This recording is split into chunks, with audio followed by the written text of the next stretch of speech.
ठीक है, अभी मैं क्या पढ़ूँगी जो है ना चैप्टर 3 यूनिट 3 गाइडेंस का हार्ट, उसमें चैप्टर 9, 10, 11, 12 ये सारे जो है ना 7 पढ़ूँगी। ठीक है, अब सबसे पहले जो है ना वो ना अपने ना कुछ चीज़ें जो है ना फुरदौस में लिखी हुई हैं, कुछ मैंने नोट्स बनाए वो उनमें से ना पढ़ूँ। अब पहला जो है ना इम्पोर्टेंट जो मैंने नोट्स में लिखा था वो था साइनसीटियम। साइनसीटियम क्या होता है कि जब सारे मसल फाइबर्स कंट्रैक्ट हों साथ, ठीक है, कंट्रैक्ट हों एज वन, उसको साइनसीटियम बोलते हैं। अब दो तरीके के साइनसीटियम होते हैं हार्ट में, एट्रियल साइनसीटियम, वेंट्रिकुलर साइनसीटियम। अगर एट्रियल की सारे मसल साथ, क्योंकि एट्रियल मसल फाइबर साथ मिलकर कंट्रैक्ट करवाते हैं एट्रिया को, उसको एट्रियल साइनसीटियम बोलते हैं। और जब वेंट्रिकल के मसल सब साथ मिलकर वेंट्रिकल को कंट्रैक्ट, क्योंकि अलग अलग नहीं कंट्रैक्ट करते, साथ ही कंट्रैक्ट करते हैं, मतलब साइनसीटियम की फॉर्म में कंट्रैक्ट करते हैं वो। ठीक है, इसके अलावा आईटी और वेंट्रिकल सेपरेट होता है फाइब्रस टिश्यू से, ये छोड़ दो। ठीक है, बस यहीं तक है। ठीक है, उसके बाद है एक्शन पोटेंशियल के बारे में। ठीक है, एक्शन पोटेंशियल कार्डियक मसल में जो ना एक्शन पोटेंशियल दो तरीके की होती है, एक तो प्लेट्यू के बारे में होता है और दूसरा रिपीटेटिव डिस्चार्ज। प्लेट्यू कहाँ पर होता है? वेंट्रिकल्स में। ठीक है, अब प्लेट्यू हमने पिछले में पढ़ा था कि प्लेट्यू क्या होता है। प्लेट्यू पहले होता किसके बारे में, किसकी वजह से होता है? ये होता है सोडियम, ये जो है वो किसकी वजह से होता है? ये जो है वो स्लो सोडियम कैल्शियम चैनल्स की वजह से ये होता है। ठीक है, अब ऐसा क्या होता है कि पहले जो ना सोडियम, इसमें होता क्या है कि नहीं, ये फेजेस में बताया गया है कि पहले डिपोलराइजेशन होती है। ठीक है, सोडियम की। ठीक है, सोडियम से डिपोलराइजेशन होती है, उसके बाद डिपोलराइजेशन होती है पोटेशियम के ई फ्लक्स के थ्रू। लेकिन सोडियम के जो ना वो ना लेकिन ना अगर वो कंप्लीट डिपोलराइजेशन ना हो, हाफ डिपोलराइजेशन में कैल्शियम भी फ्लो करता है ना, क्योंकि कैल्शियम फ्लो करता है आउटसाइड। ठीक है, आउटसाइड फ्लो करता है, सॉरी कैल्शियम फ्लो करता है इनसाइड। ठीक है, तो calcium through sodium calcium channels अगर ये स्लो होते हैं। ठीक है, तो लेकिन एक पॉइंट आ जाता है। ठीक है, अब इसमें क्या होता है कि ना एक पॉइंट आ जाता है जिसमें सोडियम जो है ना अंदर की तरफ मूव करें और पोटेशियम बाहर की मूव करें, वो दोनों बैलेंस कर देते हैं। उसके वक्त अंदर की तरफ पॉजिटिव मूव करा है, बाहर की पॉजिटिव मूव करा है।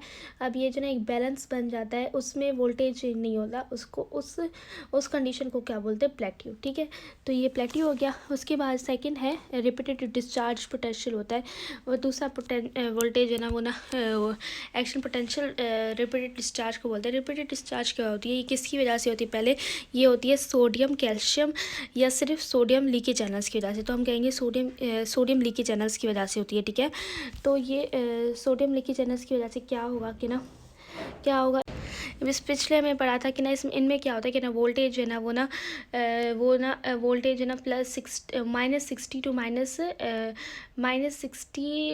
-70 तक रहती है, -90 तक नहीं जाती है, जिसकी वजह से बार बार जो है ना वो थ्रेशोल्ड मिल जाता है। और बार बार जब थ्रेशोल्ड की तरफ जाएगा तो वो जो है ना वो बार बार थ्रेशोल्ड की तरफ जाएगा तो फिर से जो है ना एक्शन पोटेंशियल होगी, तो बार बार रिपीटेड डिस्चार्ज, बार बार एक्शन पोटेंशियल। ठीक है, ये जो ना प्लेट्यू में जो ना वो ना फिरदौस में 17 पेज पे मैंने ये पढ़ा था, प्लेट्यू नेक्सम एक्शन पोटेंशियल। ठीक है, तो ये किसकी वजह से हो रहा था? कैल्शियम सोडियम चैनल्स की वजह से। और रिपीटेटिव डिस्चार्ज भी पढ़ा था। ठीक है, अब इसमें पढ़ेंगे कि ना प्लेट्यू और रिपीटेड डिस्चार्ज होते हैं किसमें। प्लेट्यू जो है ना मैंने बताया था कि वेंट्रिकल्स में होते हैं, लेकिन कार्डियक मसल्स के वेंट्रिकल्स में होते हैं और स्मूथ मसल्स में भी प्लेट्यू हो सकता है। इसके अलावा रिपीटेड डिस्चार्ज जो ना वो ना रिपीटेटिव बीट ऑफ हार्ट, जहाँ पर बीट्स प्रोड्यूस होती हैं, कह सकते हैं ऐसे नोड में होता है। ठीक है, ठीक है, अब हम ना बीच बीच में टॉपिक्स पढ़ रहे हैं। अब पढ़ूंगी वॉल्स ऑफ हार्ट। ठीक है, कार्डियक साइकिल लास्ट में पढ़ूंगी। ठीक है, वॉल्स ऑफ हार्ट जो ना दो तरीके के वॉल्स होते हैं, एक होते हैं एवी वॉल्स, ये हैं एवी वॉल्स, और दूसरे होते हैं सेमी ल्यूनार वॉल्स। ठीक है, सेमी ल्यूनार वॉल्स, ये हैं एवी वॉल्स, मित्रल और ट्राइकप्सिड वॉल। ठीक है, अब याद कैसे करूँगी? आर टी राइट की तरफ ट्राइकप्सिड होगा और दूसरा लेफ्ट की तरफ क्या होगा? बाइकप्सिड। ठीक है, बाइकप्सिड को मित्रल वॉल भी बोलते हैं, located between left atrium and left ventricle. ठीक है, ये पॉइंट याद करूंगी। इसको बाइकप्सिड भी बोलते हैं। इसको बाइकप्सिड क्यों बोलते हैं? क्योंकि इनमें दो कस्प होते हैं। इसकी ये जो है ना वो मित्रल वॉल की ही नहीं बल्कि एवी वॉल्स की करेक्टरिस्टिक है कि उनके में ना सॉफ्ट क्लोजर होता है, इन दोनों का सॉफ्ट क्लोजर होता है और लार्जर ओपनिंग होती है, इस वजह से मैकेनिकल एब्रेजन नहीं होता है इन दोनों में, ठीक है।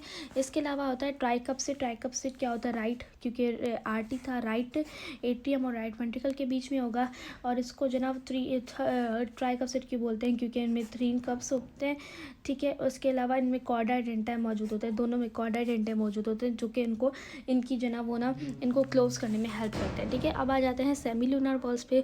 सेमील्यूनर वॉल्स क्या होते हैं, ये लेफ्ट वेंट्रिकल एंड आयोटा, इनमें 2 आ जाते हैं, aortic wall and pulmonary wall. Aortic wall किसके बीच में होता है, ये जो ना लेफ्ट वेंट्रिकल और आयोटा के बीच में होता है, जो कि ठीक है। और इसमें जो ना इन दोनों में क्या होता है कि ना हार्ट क्लोजर होती है, स्मॉलर ओपनिंग होती है, इस वजह से मैकेनिकल एब्रेजन हो सकता है इनमें इन्वॉल्व है, ठीक है। इनमें कॉर्ड डेंटा मौजूद नहीं होता। पल्मोनरी वॉल क्या होता है, किसके बीच में, राइट वेंट्रिकल पल्मोनरी आर्टरी के बीच में होता है, ठीक है, और ये इंपॉर्टेंट नहीं है, ठीक है।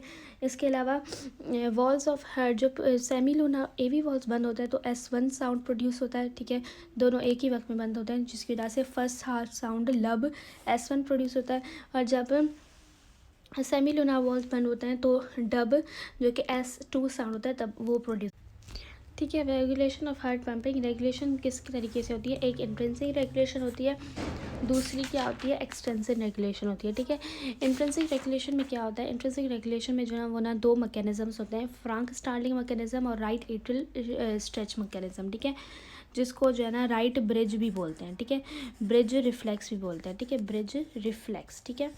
अब फ्रैंक इसमें क्या होता है कि ना इंट्रिंसिक रेगुलेशन मतलब वो जो ना वो ना रेगुलेट होगी heart pumping through heart itself, ठीक है। फ्रैंक स्टार्लिंग मैकेनिज्म में क्या होता है कि जब ना जितना वीनस रिटर्न आता है तो वो ना हार्ट वेंट्रिकल को स्ट्रेच करता है, जिसकी वजह से ज़्यादा फोर्स ऑफ कंट्रैक्शन प्रोड्यूस होती है, ठीक है, और ज़्यादा फोर्स ऑफ कंट्रैक्शन प्रोड्यूस होगी और ज़्यादा कार्डियक आउटपुट प्रोड्यूस होगा, ठीक है। तो मतलब ज़्यादा हार्ट जो है ना स्ट्रेंथ ऑफ कंट्रैक्शन जो है ना वो ना हार्ट की इंक्रीज़ हो जाएगी, स्ट्रेंथ ऑफ कंट्रैक्शन, ठीक है। तो इसमें क्या होगा कि ना हार्ट की पंपिंग कैसे रेगुलेट होगी, कैसे रेगुलेट होगी, स्ट्रेंथ, इस फ्रैंक स्टार्लिंग मैकेनिज्म किसके बारे में, स्ट्रेंथ के बारे में हार्ट की पंपिंग की। तो ना अगर ज़्यादा वीनस रिटर्न होगा तो ज़्यादा स्ट्रेंथ होगी, अगर कम वीनस रिटर्न होगा तो कम स्ट्रेंथ होगी, ठीक है। अब राइट ब्रिज रिफ्लेक्स क्या होगा कि ज़्यादा वेनस रिटर्न आएगा तो एट्रियल जो है ना वो ना स्ट्रेच होगी, उसमें वेंट्रिकल स्ट्रेच है, इसमें एट्रियल स्ट्रेच होगी, जिसकी वजह से हार्ट बीट ज़्यादा हो जाएगी, ठीक है, हार्ट बीट ज़्यादा हो जाएगी, ठीक है। तो फिर ये किसके बारे में, ये हार्ट बीट के बारे में, अगर ज़्यादा रेगुलेशन ज़्यादा वीनस रिटर्न आएगी तो हार्ट बीट ज़्यादा होगी, तो अगर कम वीनस रिटर्न आएगी तो कम हार्ट बीट होगी, ऐसे रेगुलेट होगी, ठीक है, हार्ट बीट।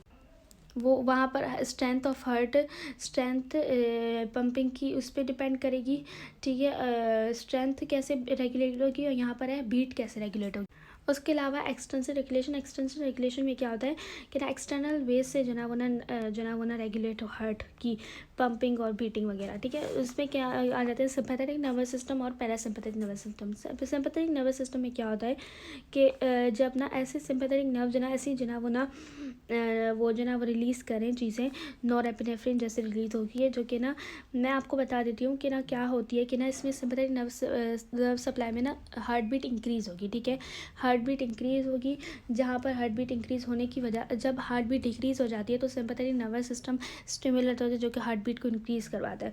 वो कैसे इंक्रीज़ करवा, अब कैसे इंक्रीज़ कराते हैं हार्ट बीट, जैसे कि सिंपैथेटिक नर्व सप्लाई जो है ना वो नॉरएपिनेफ्रिन रिलीज़ करवाएगा। नॉरएपिनेफ्रिन क्या करेगी, ये जो ना सोडियम की परमिबिलिटी और कैल्शियम की परमिबिलिटी इंक्रीज़ कराएगी। जब सोडियम की परमिबिलिटी इंक्रीज़ होगी तो डिपोलराइजेशन होगी, जिसकी वजह से डिपोलराइजेशन का मतलब क्या होता है, जो ना एक्साइटेबिलिटी होगी, मतलब हार्ट बीट इंक्रीज़ होगी, हार्ट बीट होना फिर से एक्साइटेबल होना, मतलब फिर से बीट होना, ऐसे मतलब हार्ट बीट इंक्रीज़ होगी।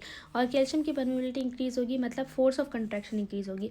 तो स्ट्रेंथ और हार्ट बीट इंक्रीज़ हो गई, किसकी वजह से, नॉरएपिनेफ्रिन की वजह से, जो कि सिंपैथेटिक नर्वस सप्लाई ने किया, और ठीक है। तो ऐसे सिंपैथेटिक नर्वस सिस्टम रेगुलेट करेगा। और पैरासिम्पैथेटिक क्या करेगा, पैरासिम्पैथेटिक इसके अपोजिट में फंक्शन करेगा। अगर हार्ट बीट डिक्रीज़ करनी होगी तो ये स्टिमुलेट होगा, जो कि हार्ट बीट डिक्रीज़ कराएगा। अब पैरासिम्पैथेटिक ये फंक्शन कैसे करेगा कि पैरासिम्पैथेटिक नर्व जो है रिलीज़ करेंगी एसिटाइलकोलिन, वो क्या रिलीज़ कराया था, नॉरएपिनेफ्रिन, और ये क्या रिलीज़ करेगा, एसिटाइलकोलिन, ठीक है। अब ये जो जो है ना वो ना क्या करेंगे कि ना लीकेज करेंगे पोटेशियम चैनल्स की। कैसे फंक्शन करेंगे, एसिटाइलकोलिन लीकेज करवाएंगे पोटेशियम चैनल्स की, जिसकी वजह से पोटेशियम जो है ना मूव आउट कराएगा। मूव आउट होगी तो क्या होगा, रीपोलराइजेशन होगी। जब रीपोलराइजेशन होगी, हाइपरपोलराइजेशन नहीं कहेंगे, रीपोलराइजेशन, ठीक है। हाइपरपोलराइजेशन एक्सट्रीम है, रीपोलराइजेशन होगी। जब रीपोलराइजेशन होगी तो मतलब एक्साइटेबिलिटी कम होगी। एक्साइटेबिलिटी कम मतलब हार्ट बीट कम हो जाएगी। मतलब रीपोलराइजेशन होना लेस एक्साइटेबिलिटी मतलब होता है, जिसकी वजह से हार्ट बीट डिक्रीज हो जाएगी, ठीक है। तो पैरासिम्पथेटिक ऐसे हार्ट